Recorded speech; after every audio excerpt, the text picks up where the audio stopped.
welcome to Oh the Horror. I'm Fedora, and it's time for another big request to be answered.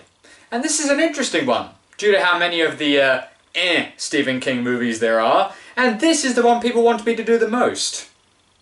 Well, I always enjoy a challenge, so let's dive into the grey depths of 2007's The Fog. The Mist.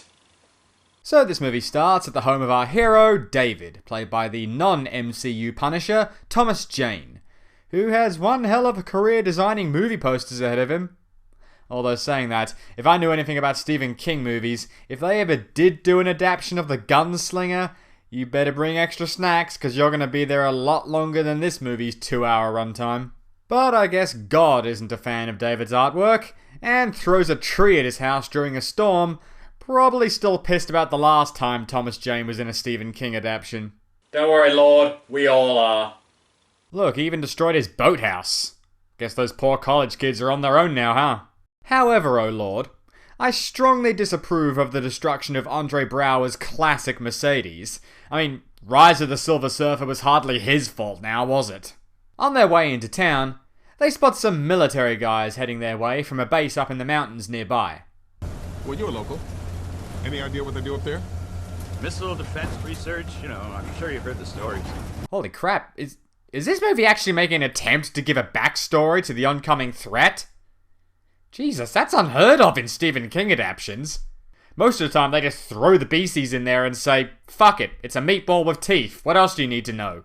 With the power out in town due to the storm, everyone is stocking up for the long run at the local market, including the local Bible thumper Mrs. Carmody, played by 50 Shades of Grey's wife, Marcia Harden, and we even have a few emergency vehicles and army guys there too. But I think everyone has a bit more to worry about than just the military at this point.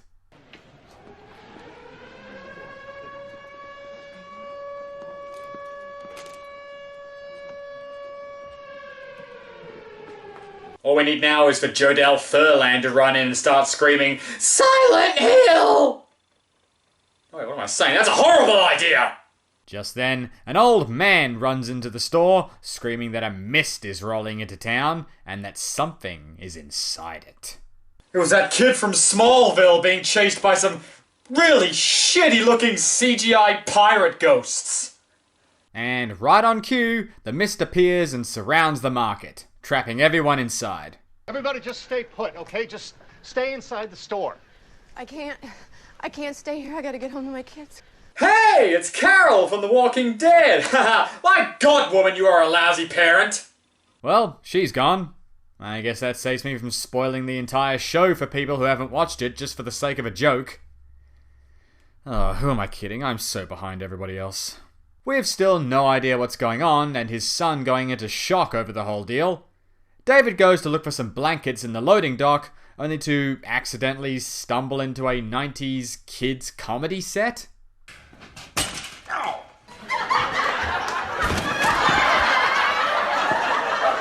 Weird comedic sidetrack over with. Something seems to be trying to force its way into the store.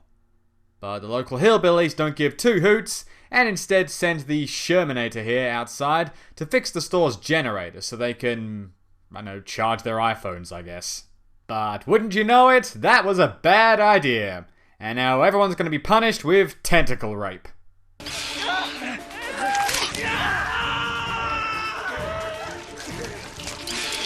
Oh Christ, tentacles with teeth? I think I found Shades' new worst nightmare. Well, it looks like you've been targeted for Shermanation. The safety word is bananas. They manage to chase the monster off and take a nice 5-minute break to really contemplate a few things, such as, what the fuck was that? And also, keep quiet about the whole Spawn of Cthulhu thing, because we don't want to freak anybody out even more than they already are. Better to just hope that they were deaf and didn't hear all the screaming just now.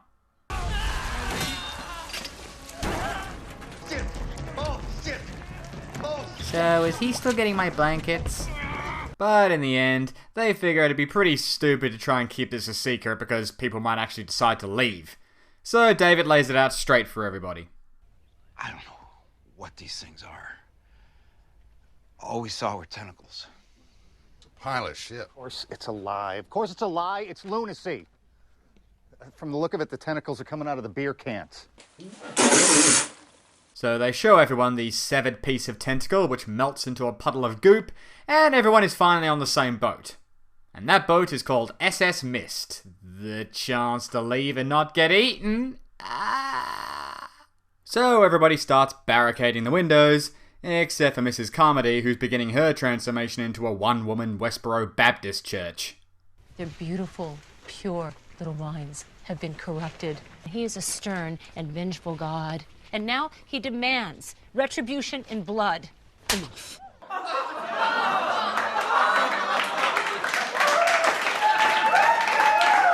But that's not the only discord going on, as mega skeptic Andre Brower is stirring up some shit too, taking a bunch of folks and marching right out the door despite everyone's warnings. With them is a biker on a safety line who is actually going for a shotgun from one of the locals' trucks to bring back to the store. Is now really the best time to think about advertisement for your store? Bowling! Bowling here! Come bowl now! Get your bowling! Unfortunately, it seems this is one fishing trip where you're more horrified than annoyed that the fish nibbled your bait and then fucked off. So it's just back to barricading and hoping for the best. A best that comes in the form of a swarm of big derpy-faced bugs and pterodactyls that manage to smash their way inside and go on a murderous rampage. Too bad they don't get Carmody, who of course just takes this as another sign that this is in fact Judgment Day and that she is the next Jesus. And what's worse, other people are starting to believe it too. During the attack, one of the men got pretty seriously burnt in an accident, so David and his group need to do a pharmacy run next door, followed by a more permanent plan of jumping in a car and hitting the gas before Mrs. Carmody goes full Fred Phelps on their asses. So our brave heroes venture out and holy crap, the tension here is thicker than that goddamned mist. It's like an ocean at night. The idea that thousands of unseen horrors could be inches from you without you even knowing it. If only some other monsters could think of ways of being a little more subtle. God damn it, Rake! Thankfully they reach the pharmacy and start taking the meds they need. Too bad for them, all they grabbed was multiple flavours of Tic Tacs! But before they finish, they discover the horrible truth. Oh. No. No. Oh, no. That's right, guys. The shocking twist ending everyone talks about turned out that this was a sequel to Eight-Legged Freaks the entire time! And by that, I mean eight-legged freaks crossed with aliens!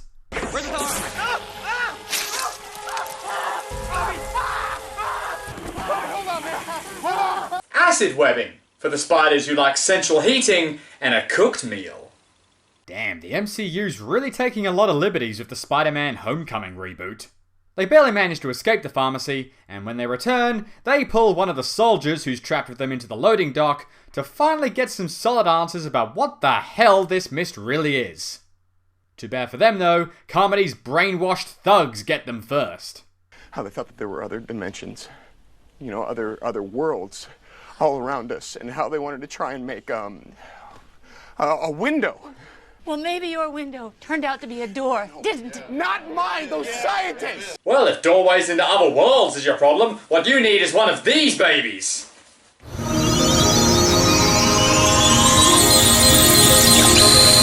And it is the last straw for our heroes once the cult actually stabs the soldier and then feeds him to the monsters.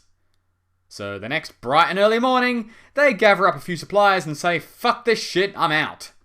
It doesn't go their way, however, and it looks like they are the next ones on the literal sacrificial block. We want the boy. You We get want back. the boy. You give us. You get back!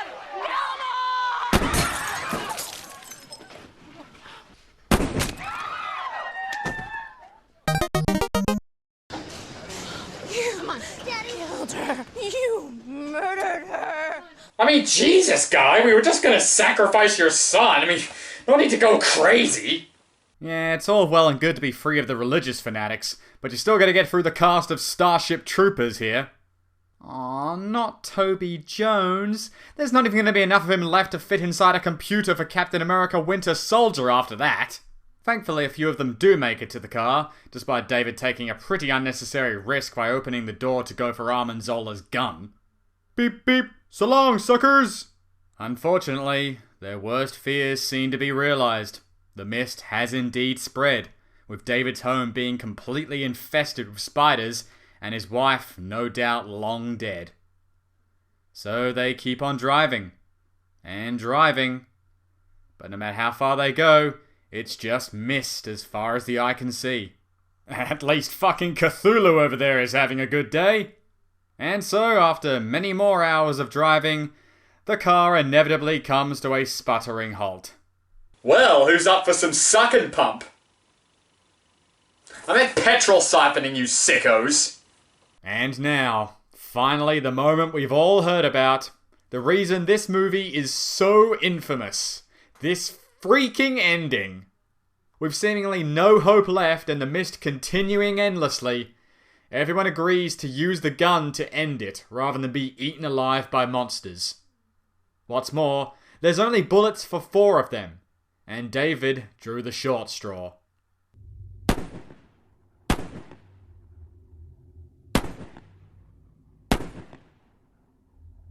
And you'd think that's about as bad as it can get, right?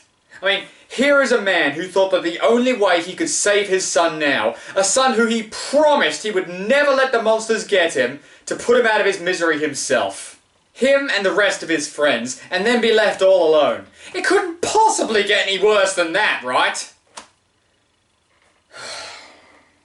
We have absolutely no reason left to live. David jumps out of the car and starts screaming to the monsters to come for him. And with the approach of a low growling sound, it seems like he's finally going to get what he wants. But...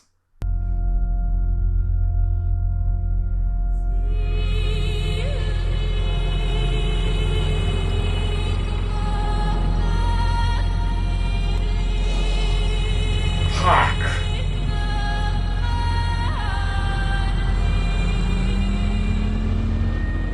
How does that irony taste today, asshole? And with that, ladies and gentlemen, you have one of the most horrific and tragic twist endings of any movie I've ever seen. And one that was actually far different from Stephen King's original book, but yet one the man himself gave 2 thumbs up for, stating, "It is the most shocking ending ever, and there should be a law passed stating that anybody who reveals the last 5 minutes of this film should be hung from the neck until dead." Uh-oh. Forget I said anything. And so, with the mist being beaten back and David, well, this movie comes to its very tragic end. And that was The Mist. This movie is fantastic, and in this reviewer's opinion, is one of the best, if not the best, Stephen King adaptation of them all. The characters are well developed and very believable, with David as a loving father determined to protect his child, and Mrs. Carmody as a mentally ill religious fanatic, doing what she does maybe more out of fear than anything else. A fear that we see all the people succumb to, making us really wonder if humans are just savage creatures deep down after all. And on that note, the Stephen King style of never really explaining anything is left in a good place here, because for all we know, everything she was saying was completely correct. We don't know.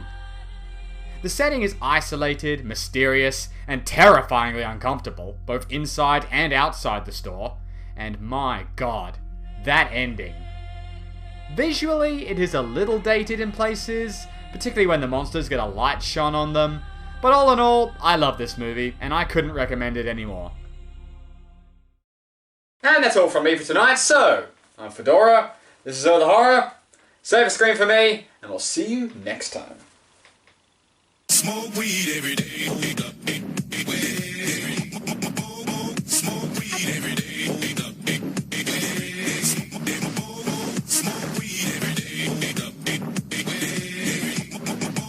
Smoke weed every day. Smoke weed.